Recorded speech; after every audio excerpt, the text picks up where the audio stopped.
Bismillahirrahmanirrahim. Assalamualaikum warahmatullahi wabarakatuh. Alhamdulillah wa syukurillah. La hawla wa la quwata illa billah. Allahumma salli wa sallim ala Muhammad wa ala alihi wa ashabihi ajma'in. Saudara-saudara yang dirahmati Allah Subhanahu wa taala. Suatu saat Rasulullah SAW bersabda kepada para sahabatnya, qala yusikul umamu an tada'a ilaikum.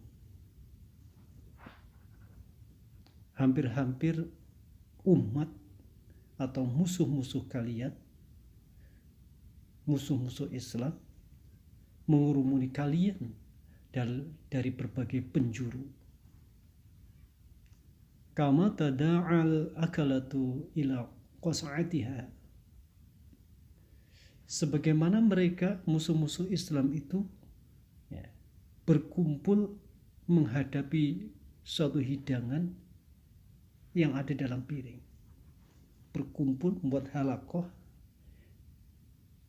tumpengan, dan umat Islam itu adalah tumpengnya itu, dan musuh-musuh Islam itu yang ingin memakan makanan yang ada dalam piring tersebut.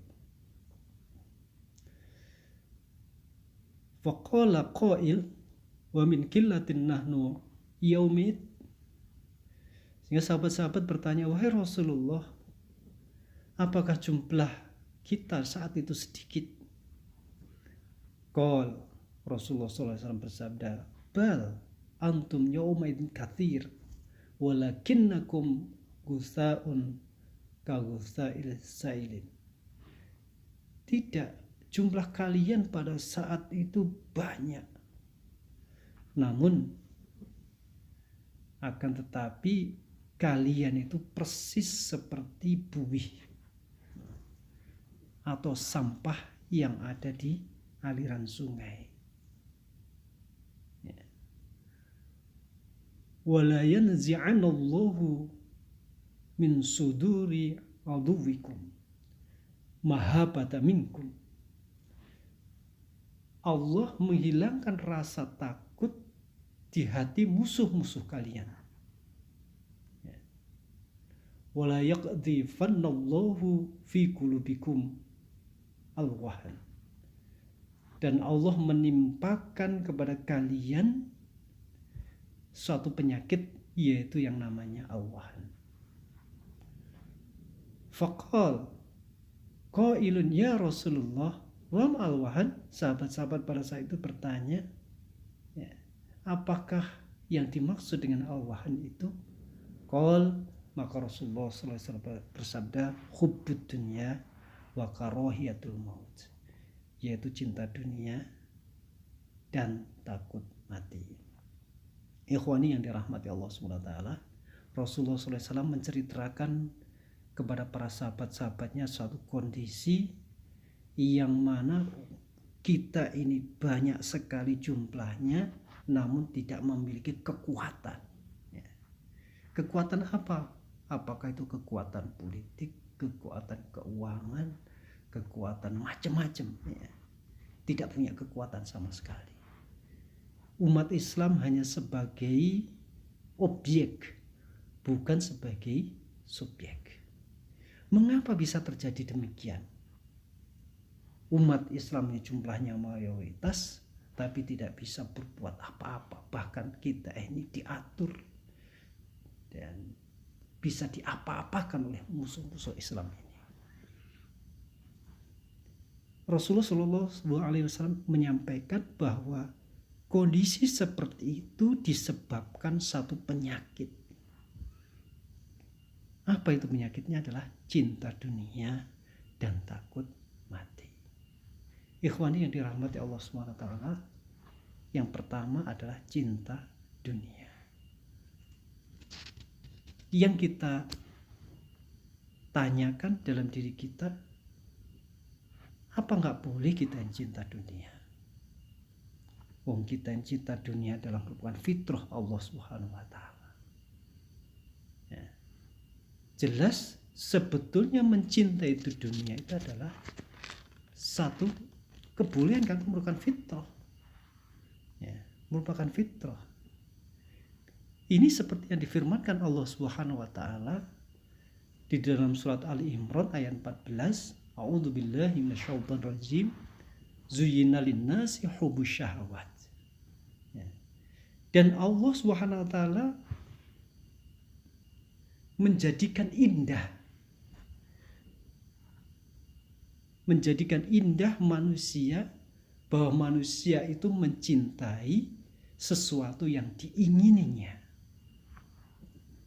Minan nisa, seorang itu memiliki istri, wal banin, memiliki anak-anak, wal qanatiril muqantarati, memiliki harta benda yang banyak, minazabi wal fiddah, ya. Apakah harta benda itu berupa emas maupun bukan perak, apapun, misalkan investasi, memiliki invest di mana yang saat ini, ya. Wal khailil musawwamati, atau mungkin memiliki kuda pilihan kalau pada zaman dahulu, sekarang memiliki kendaraan yang bagus-bagus, ya. Wal an'am wal hars, memiliki ternak dan sawah ladang, ya. Boleh, karena itu merupakan sesuatu yang memang Allah fitrahkan kepada manusia untuk mencintai seperti itu. Namun seperti tadi yang disampaikan oleh Rasulullah SAW, ya, kalau tidak paham, tidak bisa menempatkan masalah ini, yaitu cinta dunia ini, maka kita akan menjadi orang-orang yang sangat-sangat mudah, ya.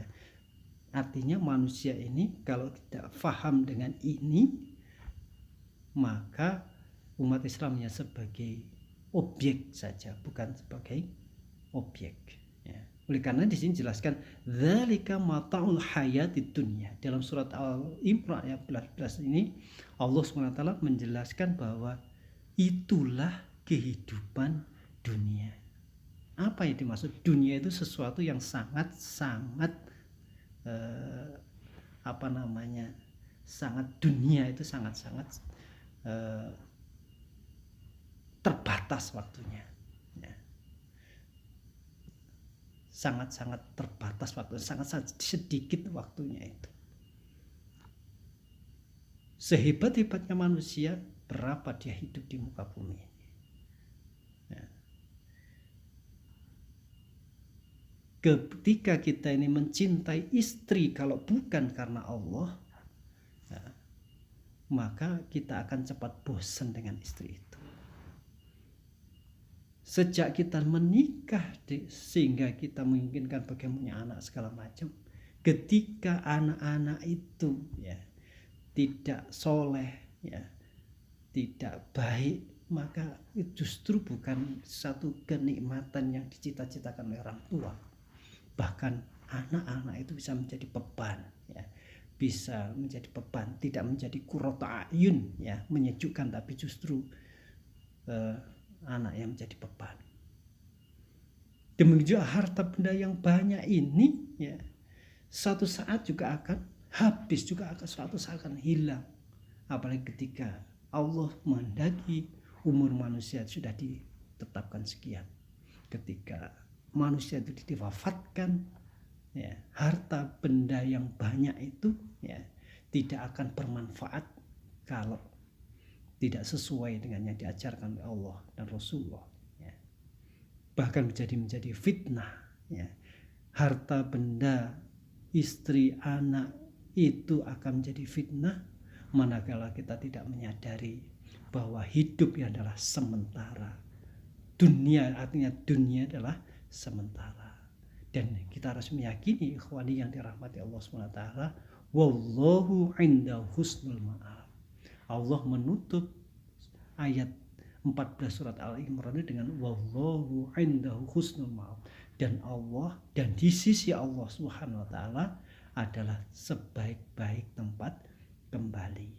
Artinya ikhwani yang dirahmati Allah Subhanahu wa taala, ketika kita menyadari Allah memberikan fitrah kita mencintai dunia ini, ya, yang sementara ini tentu kita ada tanggung jawabnya di hadapan Allah SWT. Ketika kita memiliki dunia ini, apakah anak, apakah istri, apakah harta, segala macamnya, kalau kita tidak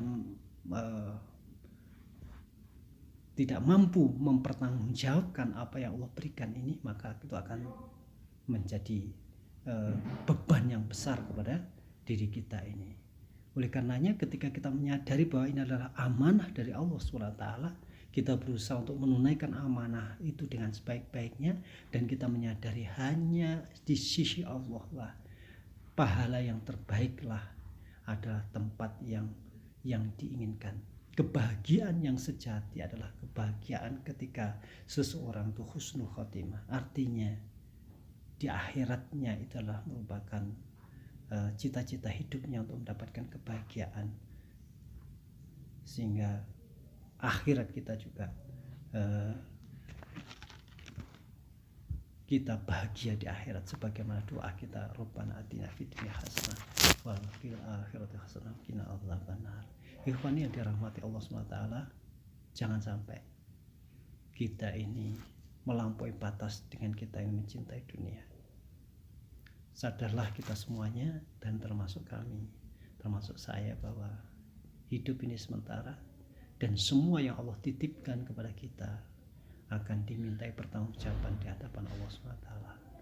Manakala itu sudah kita fahami dengan sebaik-baiknya, insya Allah kita memiliki kualitas, kita akan menjadikan dunia ini justru merupakan tempat perjuangan, ya, untuk mendapatkan kemuliaan dari Allah Subhanahu wa taala, untuk mendapatkan ridho Allah Subhanahu wa taala. Nah, ketika kita amanah yang Allah berikan kepada kita, ya, kita tunaikan dengan sebaik-baiknya. Demikian, mudah-mudahan kita menjadi hamba-hamba Allah yang tidak hanya sekedar menjadi buih, ya, tidak hanya sekedar kita menjadi sampah, ya, tapi kita menjadi air, ya, kita menjadi subjek, bukan menjadi objek dalam kehidupan ini, sehingga kreativitas kita, sehingga keberadaan kita betul-betul manfaat bagi Allah, manfaat bagi diri kita sendiri, dan mendapatkan keridhaan dari Allah Subhanahu wa taala. Hadanallahu ajmain. Assalamualaikum warahmatullahi wabarakatuh.